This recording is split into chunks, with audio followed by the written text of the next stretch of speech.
stars are just fading away from the sky as the first rays of the sun peek over the horizon. We spend the night in the monumental Cathedral to the Nine here in Bruma, an ancient and gorgeous structure. But today, our journey takes us away from Bruma. It's comfortable here, with many warm hearths, lots of good mead, but we have greater adventures awaiting us. Today, we will leave the safety of the city walls and pass through into the wilderness in order to search for a legendary tower, a place of great power and magic, a place with a rich history.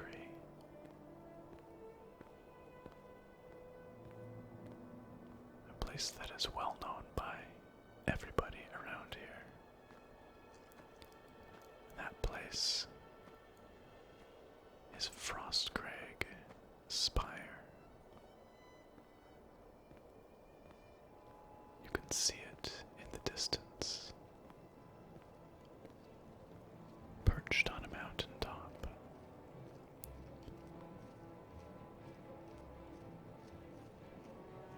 It's an enticing location, but getting there is not simple. So, we'd best set out early in order to get there before night falls. It gets bitterly cold here in the Jerall Mountains at nighttime.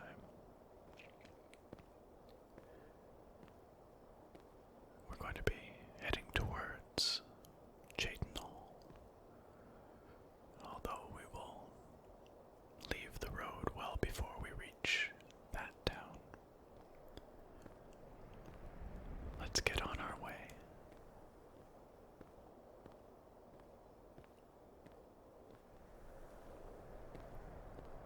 We're a little bit further down the road now, heading towards the Cyrodiilic lowlands, but not there yet. And we've come across the southern guard tower for the city of Bruma. I thought it might be nice to step inside, warm up a little bit, and see what kind of conditions the guards are living in. Just out of interest, really.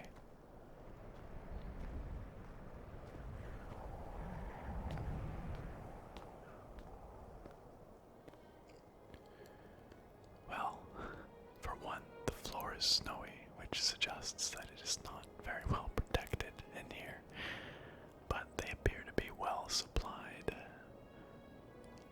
Burnished helmets reflecting the torchlight, extra sets of armor,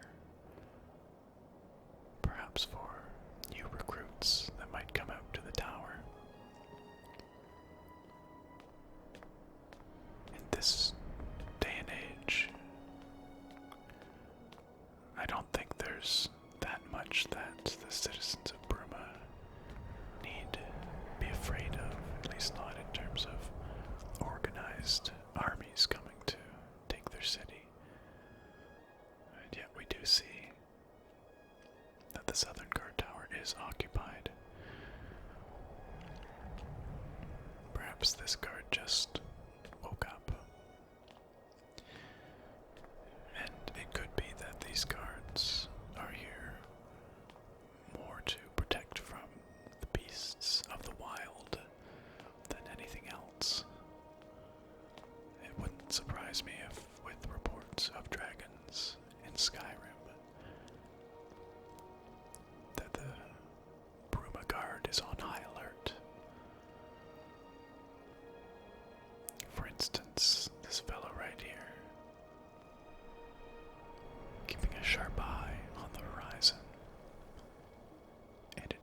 is facing to the north, the direction of Skyrim, from which one might expect dragons to come. And it looks like you won't be guarding hungry. It's important to be well fed when you're out in the cold for hours like this.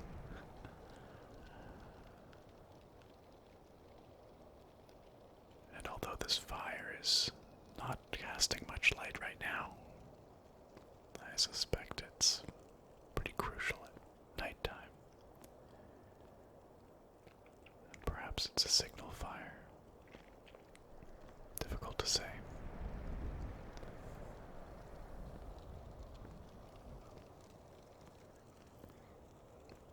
Well, let's head back on down. It's still the early morning, but we have a long road ahead of us. And in addition to getting very cold at night here in the mountains, the weather is also fickle, unpredictable, liable to change at a moment's notice. And you don't want to get caught in a blizzard in the Jerall Mountains. Many an adventurer has perished that way.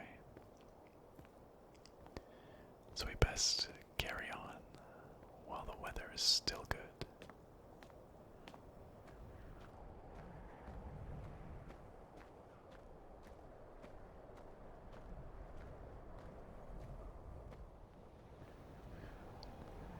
We're yet further down the path now, and this is the lowest elevation we're going to see on this wander. We found our way into a lovely river valley, and taking a look at the signposts here, it would seem that the direction we're heading is not even signed. We're going to be heading back up this road into the mountains, because of course Frostcrag Spire sits upon a mighty peak. But first, let's take a moment to appreciate this beautiful river that flows out of the mountains here.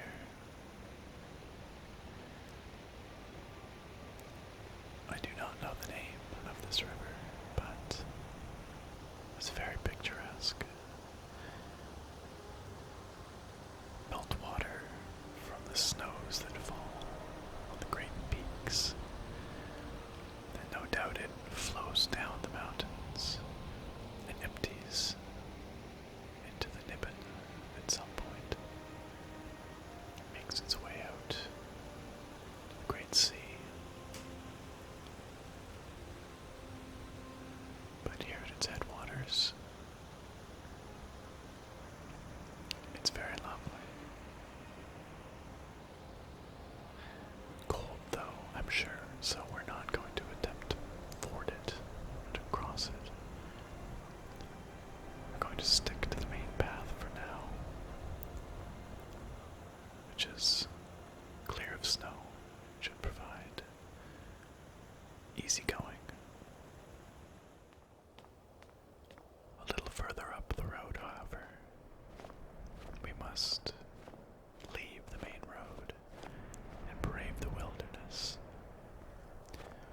The main road here winds its way up the mountainside and eventually reaches the border with Skyrim.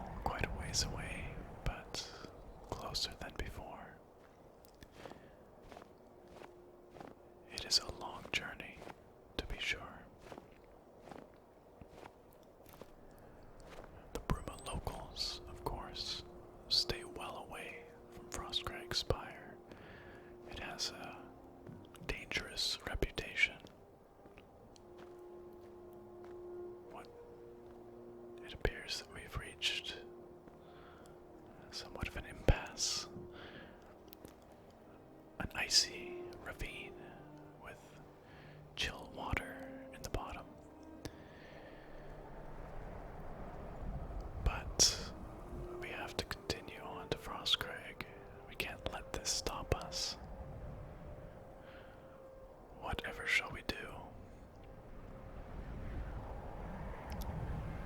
Perhaps these cliffs will provide us with passage, although we'll have to be very, very careful as we traverse them. We have only the narrowest ledge, and it's icy and slippery. One wrong step could spell disaster. It's a long way down. Perhaps if you slipped, you'd be lucky enough to land in the water, but let's not test that. I even hear people nearby. Don't know who or what, but we're going to focus on traversing these ledges safely. And I think we've done so, as a matter of fact. I think it's smooth sailing from here. That wasn't so bad after all, was it?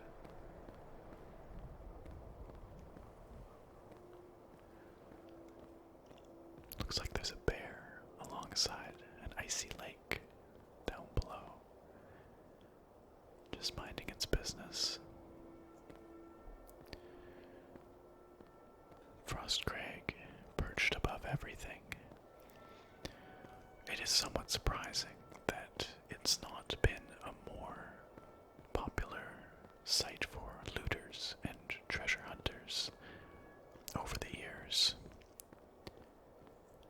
But I suppose its remote location and reputation for magical security systems has kept it relatively safe over the years, despite its prominence in the landscape.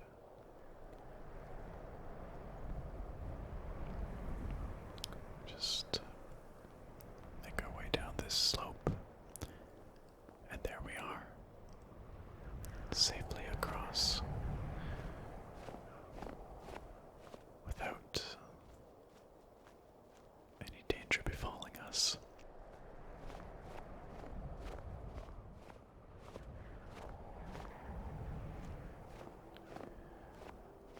The subalpine forests of the Jeralls are vast and mostly uninhabited.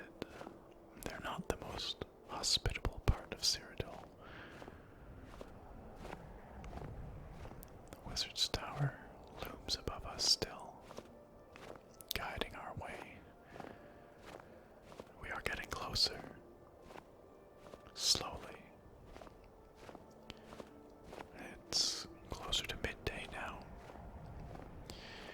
and it looks like we've stumbled across one of the rare inhabitants of these forests. Mountain Watch is signed this way, and honestly I'm not sure if that's referring to this home right here that we've come across, or if it's referring to something further up the trail.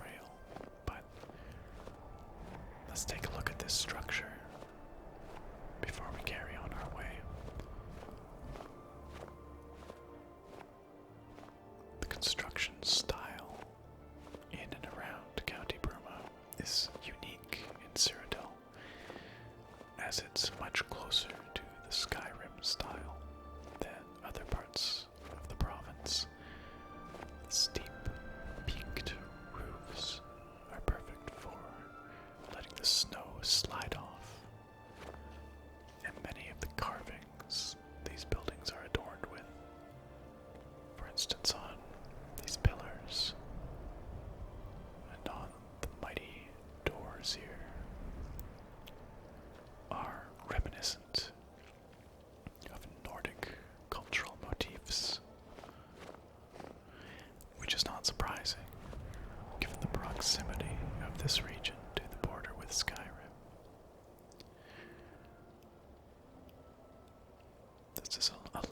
example of the Bruma style. I don't know who lives here, but we're not going to bother them right now. We have a long path ahead yet, and we'd best carry on.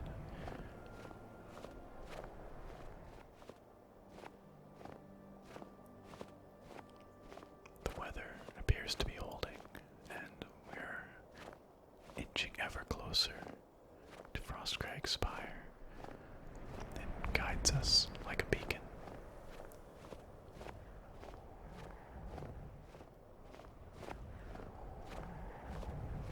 Look ahead. A wolf. It's not surprising to come across a wolf in these mountains. They're a common inhabitant, an important part of the ecosystem. Yet strangely, we've not seen many other creatures on our trek, save for a few birds. Oh, and right here, a little fox, which does not appear to be too concerned about the presence of the wolf.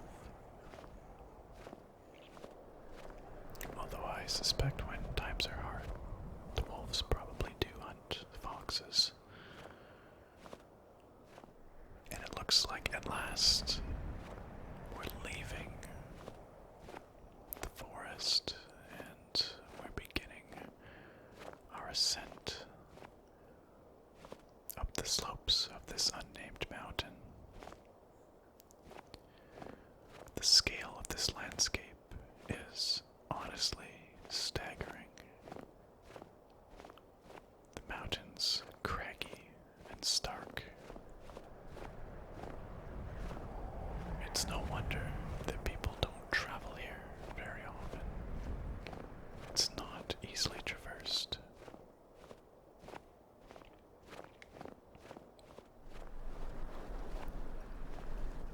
It seems as though the wind is picking up as we ascend the mountain, which of course stands to reason. We can only hope that the snows hold off and that we reach our destination before night falls upon us. Thus far, the roads have been empty of other travelers. The only other being we've seen was that guard. Although, looks like here lies a less lucky traveler, someone perhaps unprepared for the harsh mountain conditions. Whether they were a student of magic trying to unlock the secrets of the wizard's tower, or perhaps just a common looter trying to find riches in the mountains. I don't know.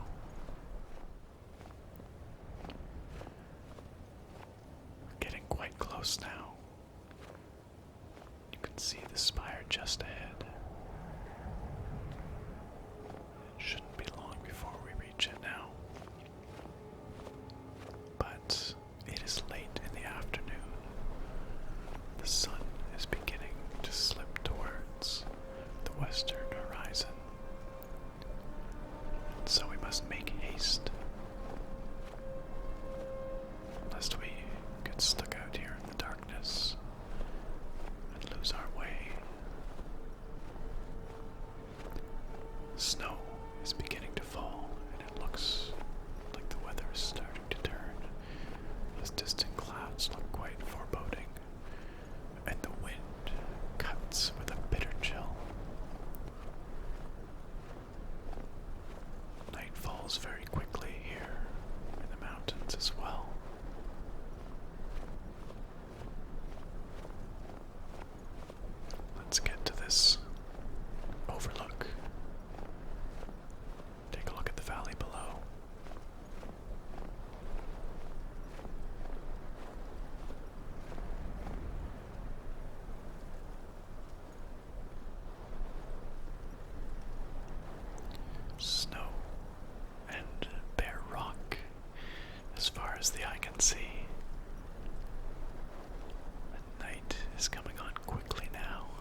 there's the mighty tower itself, pulling us forward with its enigmatic silhouette, now against a sky full of stars.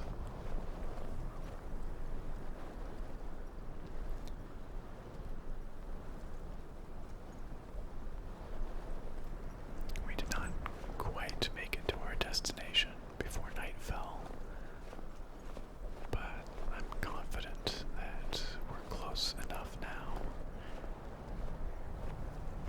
that we should be able to make it without freezing to death like our unfortunate friend further down on the mountainside that we came across. Look at that sky. Magic of Etherius pouring through a million little holes in the veil. Provides an incredibly dramatic backdrop for Frostcrag Spire, doesn't it?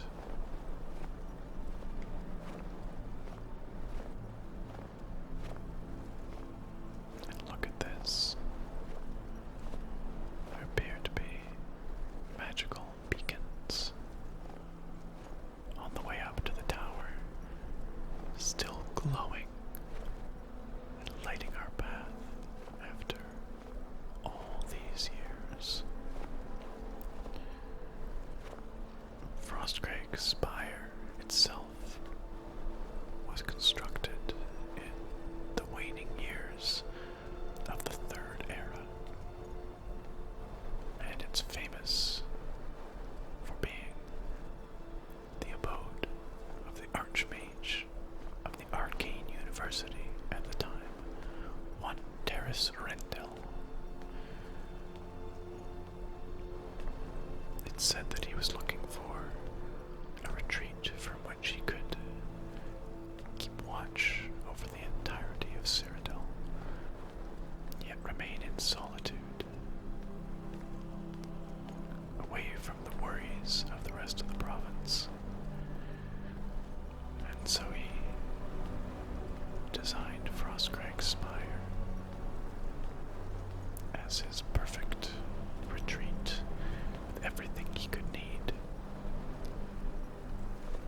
from alchemy stations and enchanting altars to a full garden of many herbs and teleporters to the various mages' guild halls throughout Cyrodiil.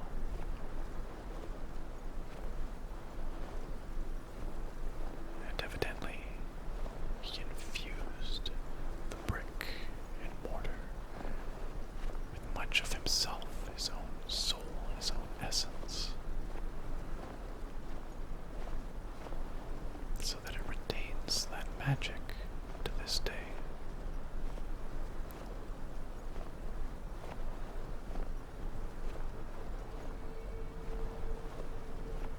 Approaching it now,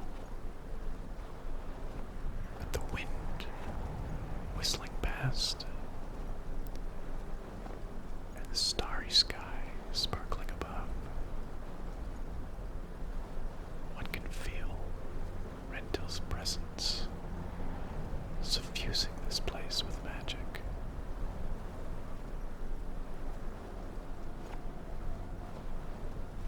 It's a unique structure, nothing else quite like it in all of Tamriel.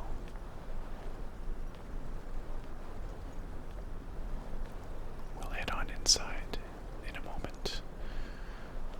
One imagines it must be at least a little bit warmer in there, out of the wind. But first, let's take a quick look at what we can see of the view. Being nighttime, of course, it's difficult to make out much, but if you look closely, you can see the Imperial City and White Gold Tower down below in the lowlands. And up above,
Synod. They're always out and about, poking around in the dark corners and dusty halls of Tamriel to learn what they can of ancient magics.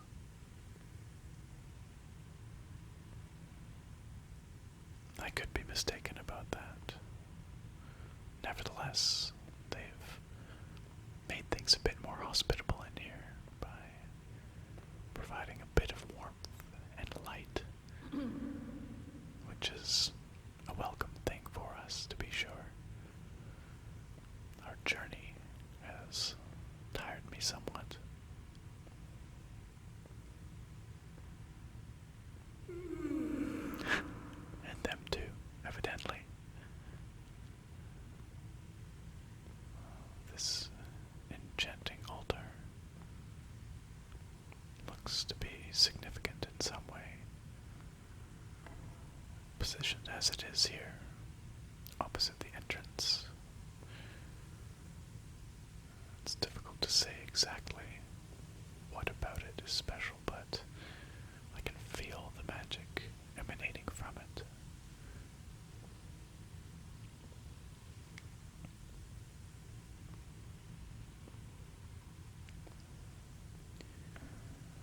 I wonder too about the strange glowing runes that encircle the chamber, emblazoned upon the wall. What do they say? What do they mean? It looks like there's an alchemical station over here, well stocked, despite the passage of many years. Even some potions left behind, although perhaps those were made by the researchers. And then this mysterious sigil that looks like it could be used for teleporting. Used for teleporting. And indeed it is. It looks like we've been transported to another level of the tower. No. Hello, sir. We're not the only ones here. Evidently the researchers have been investigating this area also. Ah, yes. This is the famous alchemical gardens of Archmage Rendell. And even after all these years, his gardens still grow. A multitude of species, all kinds of shrubs and herbs, all with useful alchemical properties, and sustained, no doubt, by magic. Fungi too, it would appear. Meanwhile, our researcher friend is humming to himself to pass the time, it would seem.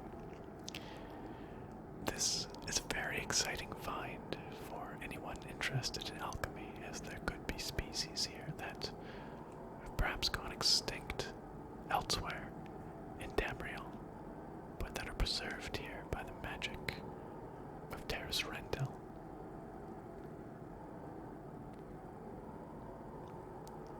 A fascinating find indeed.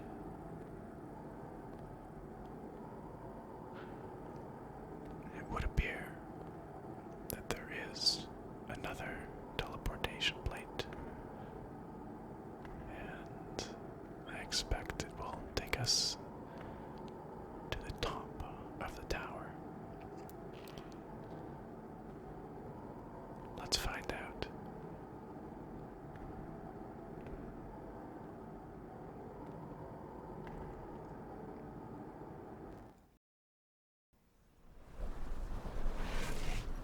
And indeed it does. As expected, we find ourselves topmost balcony of the Wizard's Tower, with perhaps the best view of the entire province of Cyrodiil that one can have. It is well into the evening now. The stars sparkle in the sky. We can look across and down the darkness. You might in fact be able to see where we started this morning. The city of Bruma lays nestled against the mountainside in the blackness. The wind up here chills you to the bone, cuts through our warm attire. But I can imagine Archmage Rendil coming up here, casting a warmth spell, and observing the province below.